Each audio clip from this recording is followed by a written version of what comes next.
তুমি বলবা হুজুর 3 বছর ওর সাথে আমি প্রেম করছি, বিশ্বাস করেন ও সবসময় বোরকা পরে, আমার সাথে ছাড়া আর পৃথিবীর কারোর সাথে গত 3 বছরে আমি কোনোদিন দেখি নাই কথা বলতে।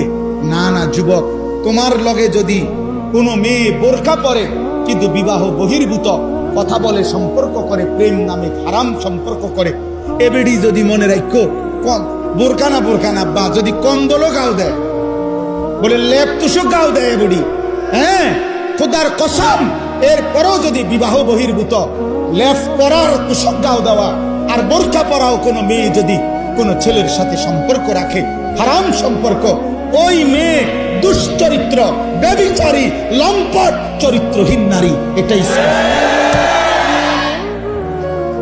হ্যাঁ, ও 2 নম্বর বোরকাওয়ালি, ও 6 নম্বর বোরকাওয়ালি। আপনি বোরকার দোষ দিবেন? জি না। বোরকার দোষ দিবেন কেন? বোরকার কোনো দোষ নাই, বোরকার কোনো দোষ নাই। তুমি হারাম জায়গায় ব্যবহার করছো কেন? অতএব এই মহিলা তোমার সাথে কথা বললে সেটা জায়েজ। হ্যাঁ, তুমি কি তা জুনায়েদ বাগদাদির স্বাস্থ্য ভাই তো? কি তা তুমি ভাই জিদ বুস্তামির জেঠতো ভাই? তাইলে কোনো বেহায়া মেয়ে তোমার সাথে কথা বললে এটা গুনাহ নাই?